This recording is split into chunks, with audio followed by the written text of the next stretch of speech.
Hello from Kingfisher, Oklahoma. We are cruising through the Psalms. We are currently looking through some Psalms that David wrote. So let's jump right into Psalm 143. Hear my prayer, O Lord. Give ear to my supplications. In thy faithfulness answer me, and in thy righteousness.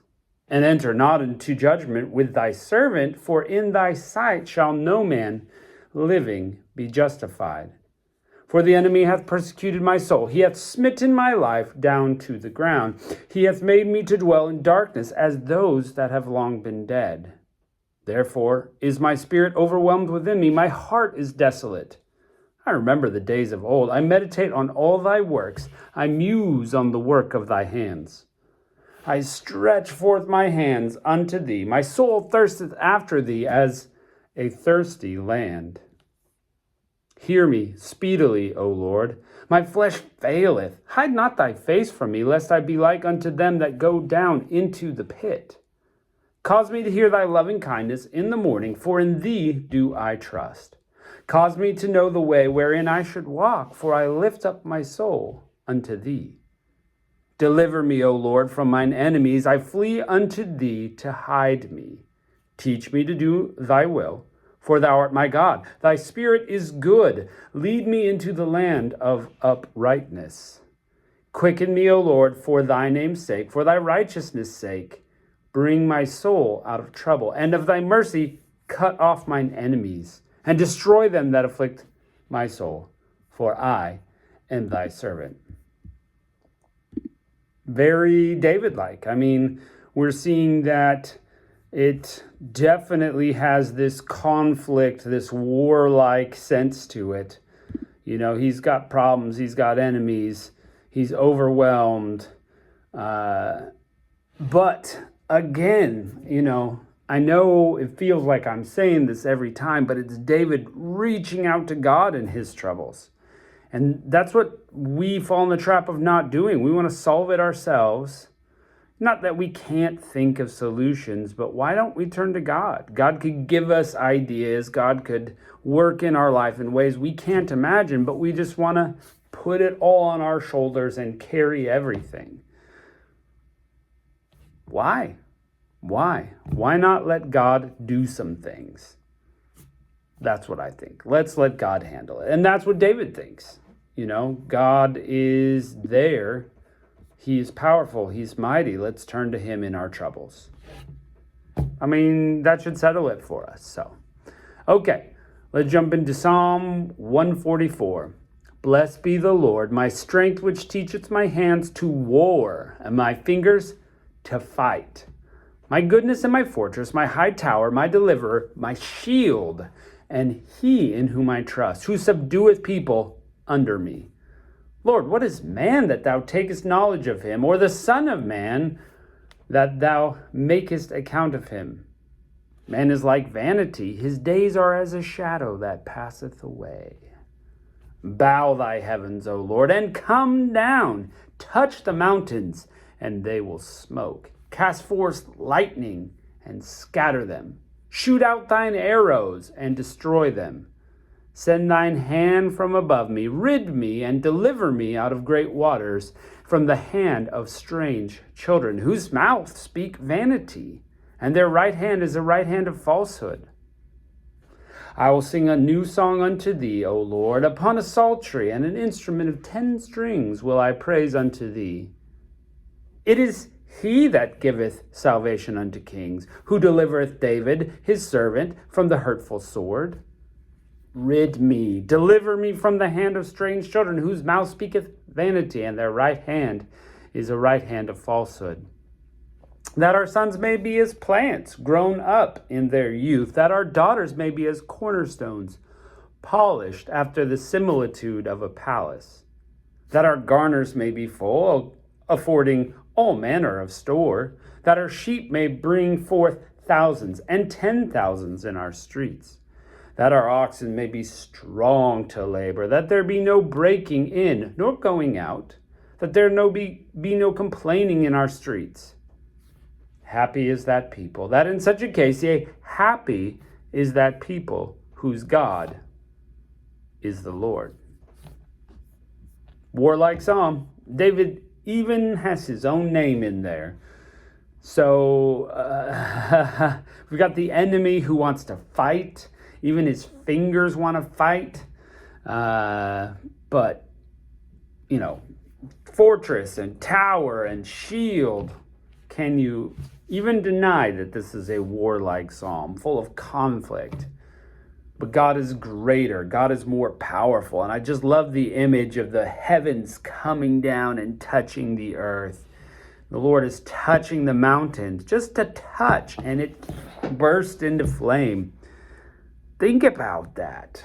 Think about how incredible that picture is, that if God's finger just touched the ground near you, it would burst into flames.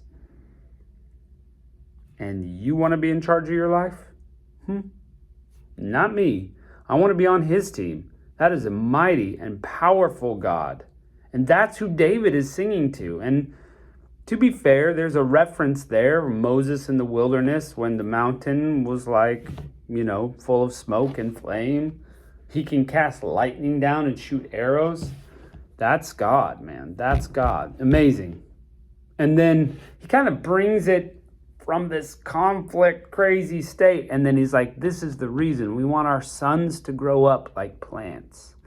We want our nation to thrive and survive. Our daughters to be like polished stones that we could say, look how beautiful.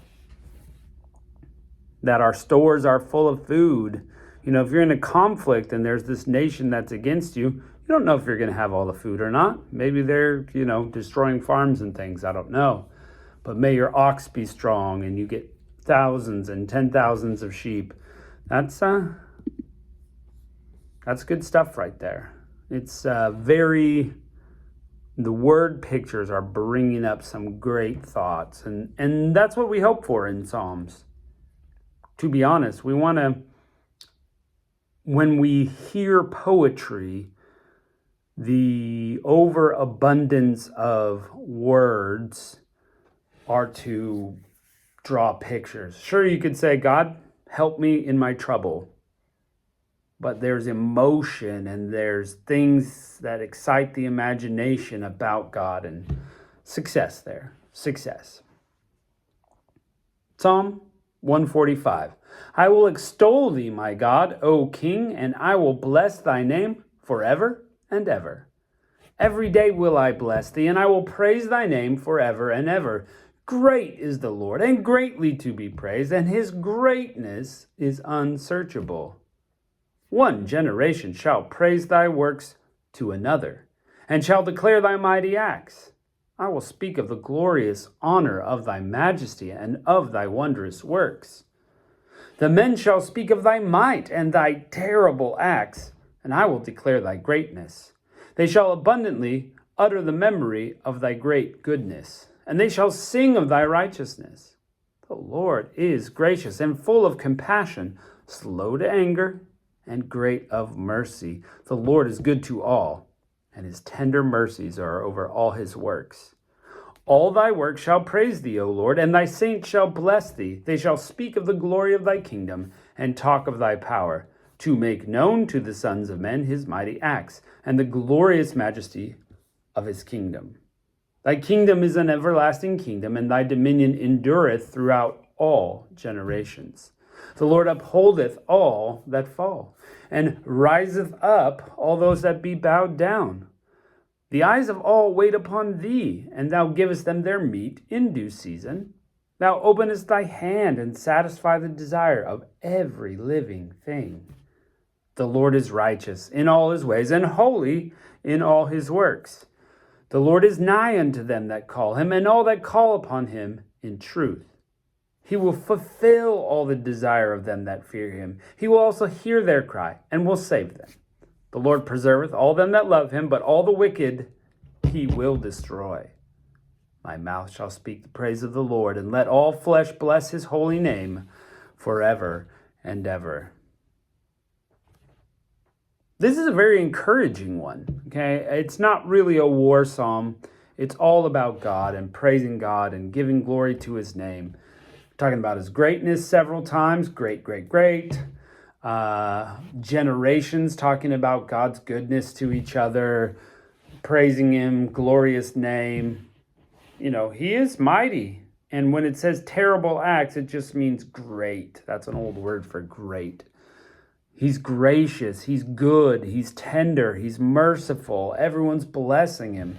What a God. My friends, if you don't know this God today, this is a picture of who God really is. And we always think, oh, well, the God of the Old Testament is so crazy. All these crazy things happen. And yeah, there's some powerful acts of judgment in the Old Testament. So let us not forget that God is righteous and will judge your sin. But listen to all these words about him: tender mercies, greatness, glory. He upholdeth those that fall. He raiseth up those who are bowed down. Just picture people, at their worst moment, just bowed down with stress, and God is raising them up. If you feel that way today, you need God to raise you up. You've been trying to do it on your own, and you can't do it. You need God. You need him, and he wants to help you, but the problem is so many people just push him away. Don't do that, my friends. Don't do that. Turn to Jesus Christ today, and he can change your life. Well, even in the Psalms, where they say, we don't get a picture of a good God, or our Old Testament, we don't get a good God, we get this terrible, angry God. That wasn't terrible. That wasn't angry. God has multiple facets of his personality, of his character, of his being, and that's who he is. He's deep. He's not just angry. He's not just gracious. He's not just righteous. He does all of the things, but in the right way. And that's the thing, is that we as humans don't understand the right way to do it. When we think of someone angry, we think of someone who's angry and wrong, but there is righteous anger. When we think of somebody that's gracious, we always think they're right, but there's times when grace isn't the right thing. Kind of scary to say, but why is God allowed to judge people and not give them grace? Because it's time. Now, he's the only one that knows when that time is. Friends, he's the only one that knows. And that's, you can't see all ends. You can't see all motivations. You look at someone, you think you know them.